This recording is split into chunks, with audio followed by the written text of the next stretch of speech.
Comscore नुसार आता isakal.com आहे देशातील नंबर 1 ची मराठी न्यूज वेबसाईट। प्रत्येक अपडेटसाठी isakal.com ला नक्की भेट द्या।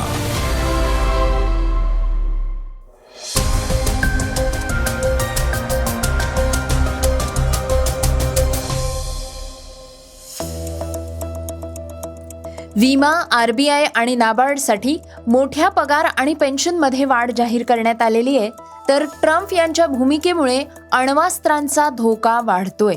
महाराष्ट्र सदन प्रकरणी छगन भुजबळ दोषमुक्त झालेत, तर भारत EU व्यापार करार रखडेल का? विद्युत पारेषण क्षेत्रात नवं संशोधन होणार आहे, तर बांगलादेश क्रिकेट मंडळानं आता अधिकार नसलेल्या समितीकडे धाव घेतली आहे। 40 लाख रुपयांच्या फसवणुकीच्या आरोपावर पलाश मुच्छलनं स्पष्टीकरण दिलंय। या बातम्या आपण आजच्या पॉडकास्टमध्ये ऐकणार आहोत। नमस्कार, मी गौरी कुबेर। आज 24 जानेवारी वार शनिवार। तुम्ही ऐकत आहात देशातील नंबर 1 मराठी न्यूज वेबसाईट isakal.comचं पॉडकास्ट। पॉडकास्टची पहिली बातमी ऐकूयात पगार आणि पेन्शन वाढीची। हजारो कर्मचारी आणि निवृत्त कर्मचाऱ्यांना मोठा दिलासा देत केंद्र सरकारनं शुक्रवारी सार्वजनिक क्षेत्रातील सामान्य विमा कंपन्या आणि नाबार्डसाठी दीर्घकाळ प्रलंबित वेतन सुधारणांना मान्यता दिली। तसंच आरबीआय आणि राष्ट्रीय कृषी आणि ग्रामीण विकास बँक निवृत्त कर्मचाऱ्यांसाठी पेन्शन सुधारणांना मान्यता देण्यात आली। या निर्णयाचा फायदा 46,000हून अधिक कर्मचारी, 23,500 पेन्शनधारक आणि 23,000 कुटुंब पेन्शनधारकांना होणार आहे। सरकारनं 1 ऑगस्ट 2022 पासून लागू होणाऱ्या 6 सार्वजनिक क्षेत्रातील सामान्य विमा कंपन्यांच्या कर्मचाऱ्यांसाठी वेतन सुधारणांना मान्यता दिली। वेतन बिलातील एकूण वाढ ही 12.41% असेल, ज्यामध्ये सध्याच्या मूळ वेतन आणि महागाई भत्त्यावर 14% वाढ होणार आहे, असं अर्थ मंत्रालयानं म्हटलंय। तसंच 43,247 कर्मचाऱ्यांना याचा फायदा होणार आहे। या सुधारणेतनं 1 एप्रिल 2010 नंतर रुजू झालेल्या कर्मचाऱ्यांसाठी NPS योगदान 10%वरनं 14% वाढवलेलं आहे।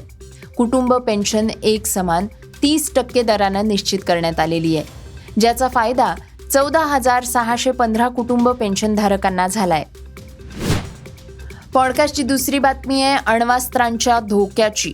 अमेरिकेचे राष्ट्राध्यक्ष डोनाल्ड ट्रम्प यांच्या आक्रमक आणि विस्तारवादी धोरणांमुळे जग पुन्हा एकदा अणु असुरक्षिततेकडे ढकललं गेलंय। नाटोबद्दलची त्यांची उदासीनता, माजी मित्र राष्ट्रांना उघड धमक्या आणि ग्रीनलँड सारख्या प्रदेशांना जोडण्याबद्दलच्या वक्तव्यामुळे युरोप चिंतेत आहे। परिस्थिती अशा टप्प्यावर पोहोचतीये की युरोपीय देश आता त्यांच्या सुरक्षेसाठी अणु पर्यायांचा गांभीर्यानं विचार करतायत। ट्रम्प यांच्या कार्यकाळात हे स्पष्ट झालेलं आहे की ते नाटोला ओझं मानत होते। आता त्यांच्या विधानामुळे आणि या वृत्तीमुळे भविष्यात अमेरिका नाटो देशांच्या सुरक्षेची हमी देण्यापासून मागे हटू शकते, अशी भीती अधिकच वाढतीये। ग्रीनलँडबद्दल ट्रम्प यांचे सततचे विधान आणि कॅनडा आणि फ्रान्स सारख्या जवळच्या मित्र राष्ट्रांबद्दलच्या त्यांच्या धमकीच्या भाषेमुळे युरोपमध्ये प्रश्न निर्माण झाले आहेत की अमेरिका आता एक विश्वासार्ह भागीदार आहे का? पॉडकास्टची तिसरी बातमी ऐकूयात मंत्री छगन भुजबळांची। दिल्लीतील महाराष्ट्र सदनाच्या बांधकामाशी संबंधित आर्थिक गैरव्यवहार प्रकरणातनं मंत्री छगन भुजबळांना विशेष न्यायालयानं दोषमुक्त केलंय। या प्रकरणी लाचलुचपत प्रतिबंधक विभागानं दाखल केलेल्या गुन्ह्यातनं भुजबळांना आधीच दोषमुक्त करण्यात आलेलं आहे।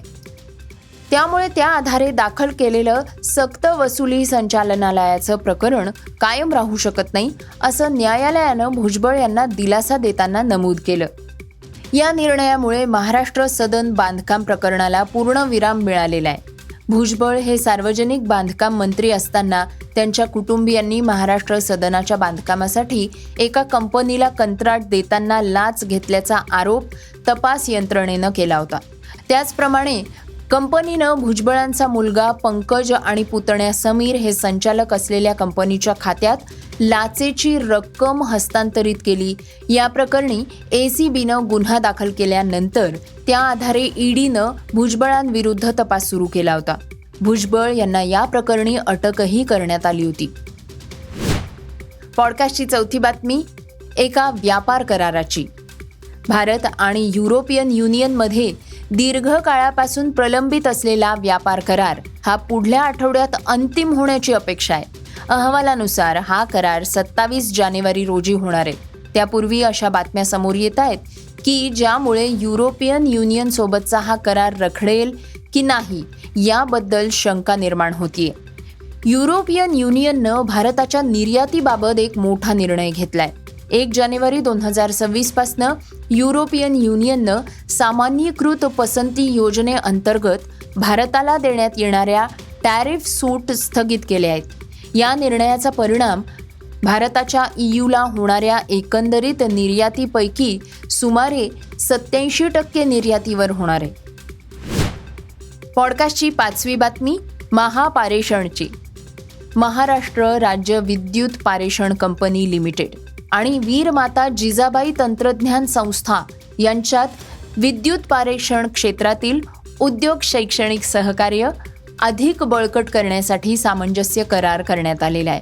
त्यानुसार तांत्रिक सल्लागार सेवा, वीज प्रणाली अभ्यास, नवीकरणीय ऊर्जेचं एकत्रीकरण, उपकरणांचा वापर, महापारेषणसाठी डिजिटल ट्विन, तंत्रज्ञानाचा उपयोग, स्मार्ट ग्रिड, डिजिटलायझेशन तसंच उदयोन्मुख तंत्रज्ञान क्षेत्रात संयुक्तपणे काम केलं जाणार आहे. हा करार VJTIचे संचालक डॉक्टर सचिन कोरे आणि महापारेषणचे मुख्य अभियंता पियुष शर्मा यांनी केला आहे. पॉडकास्टची 6वी बातमी आहे क्रीडा क्षेत्रातनं. सैरभैर झालेल्या बांगलादेश क्रिकेट मंडळानं अंतिम प्रयत्न म्हणून ICCच्या वादविवाद निवारण समितीकडे ICCचा निर्णय बदलण्यासाठी अपील केलंय. परंतु उपसमिती असलेल्या DRCच्या कक्षेतच हा विषय येत नसल्यामुळे बांगलादेशचे हेही प्रयत्न फोल ठरणार आहेत हे निश्चित. अधिकृतपणे त्यांच्याऐवजी स्कॉटलंडची निवड केली जाण्याची शक्यता आहे. ICCकडनं स्कॉटलंडचा पर्याय अगोदरच तयार ठेवण्यात आलेला आहे. त्याचवेळी बांगलादेश क्रिकेट मंडळाचे अध्यक्ष अनिमुल इस्लाम यांनी अखेरचा प्रयत्न म्हणून वादविवाद निवारण समितीकडे धाव घेतली. आम्ही DRCकडे दाद मागितली आहे, त्यांनीही आमची मागणी मान्य केली नाही, तर स्वित्झर्लंडमधील क्रीडा लवादाकडे आम्ही जाऊ शकतो, असं बांगलादेश क्रिकेट मंडळाच्या सूत्रांनी सांगितलंय. पॉडकास्टची शेवटची बातमी आहे पलाश मुच्छलची. भारतीय क्रिकेटपटू स्मृती मानधना यांच्याशी झालेल्या लग्नाच्या वृत्तामुळे पलाश मुच्छल गेल्या वर्षी चर्चेत आला होता. काही दिवसांनी तो पुन्हा चर्चेत आलाय. संगीतकार आणि चित्रपट निर्माते पलाश मुच्छल यांच्यावर आता 40 लाख रुपयांच्या फसवणुकीचा आरोप लागलेला आहे. या आरोपानंतर पलाशनं आपलं मौन सोडलंय. त्यानं हे आरोप खोटे असल्याचं म्हणत फेटाळून लावले. कायदेशीर कारवाई करण्याचं आश्वासनही दिलेलं आहे. पलाश मुच्छलनं इंस्टाग्रामवर विज्ञान माने यांच्या आरोपांबाबत एक स्टोरी शेअर केलेली आहे. स्टोरीमध्ये पलाशनं विज्ञान माने यांचे दावे निराधार आणि तथ्यात्मकदृष्ट्या चुकीचे असल्याचं म्हटलंय. पलाशनं स्टोरीमध्ये लिहिलंय की सांगलीच्या विज्ञान माने यांनी केलेले आरोप पूर्णपणे निराधार आणि तथ्यहीन आहेत. हे केवळ माझी प्रतिमा मलिन करण्याचा प्रयत्न करतायत. हे आव्हान दिल्याशिवाय राहणार नाहीत. माझे वकील श्रेयांश मितारे हे प्रकरण हाताळतायत. आम्ही सर्व कायदेशीर पर्यायांचा वापर करून योग्य उत्तर देऊ. हे होतं isakal.comचं पॉडकास्ट, अर्थात सकाळचं पॉडकास्ट. हे पॉडकास्ट तुम्हाला कसं वाटलं आम्हाला नक्की कळवा. याला रेटिंग द्या आणि इतरांना सुद्धा रेकमेंड करा. तर आपण आता उद्या पुन्हा भेटूयात. धन्यवाद. Script and research Vrushal Karmarkar.